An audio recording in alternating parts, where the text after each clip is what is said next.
Hey guys, welcome to Uncomplicate Health, the show where we do just that, uncomplicate your health. I'm Dr. Wasim, I practice preventive and wellness medicine, and in this episode, we're going to talk about foods and the environment that can affect your sleep and how we can conquer them and sleep better. Let's dive right in.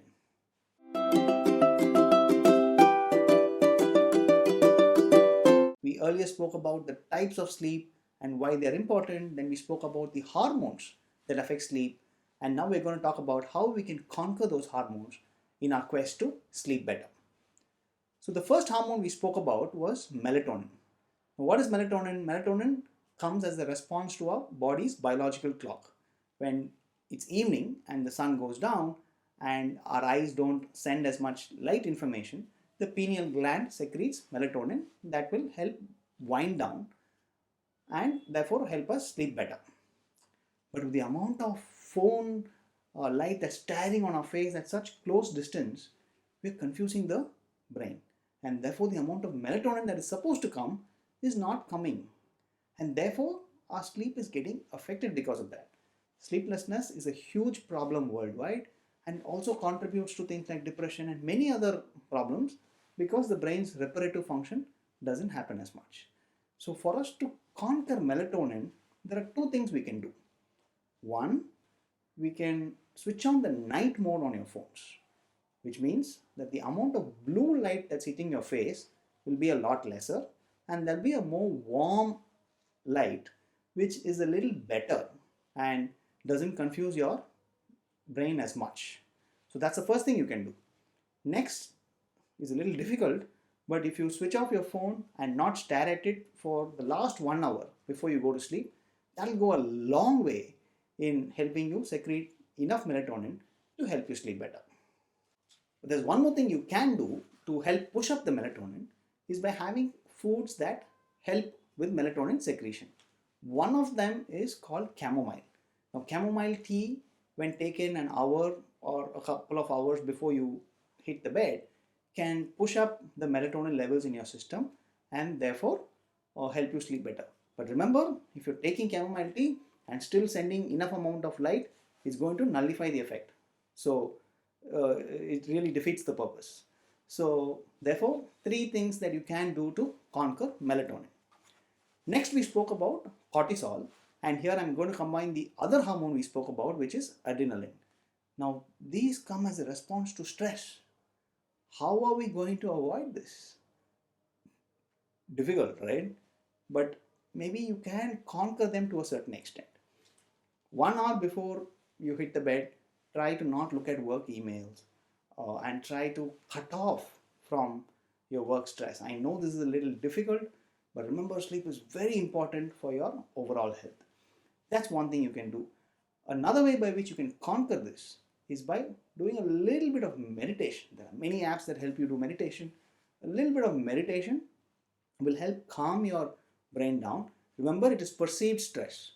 So, the same way when you are doing meditation, you're calming the brain down. So, even if there is stress outside, if you are not perceiving it, the amount of adrenaline and cortisol will come down to a certain extent, which will allow melatonin to work a little bit better. So, this is one way by which you can conquer your adrenaline and your cortisol. Then we spoke about dopamine. Why is dopamine coming here? So now some companies have figured out that if they give you the right mix of ingredients, right, it can get you addicted to food.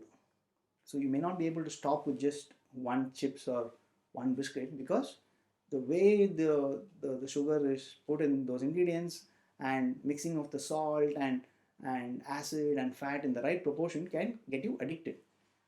What's the problem there besides the obesity and all of that is that it's going to keep your dopamine levels a little bit high because you can't stop eating one. It's getting you addicted. And with too much of dopamine in the blood, you won't be able to sleep. So, junk foods not only affect obesity and other problems, but also affect sleep, which indirectly will also worsen diabetes and hypertension and obesity and all kinds of problems.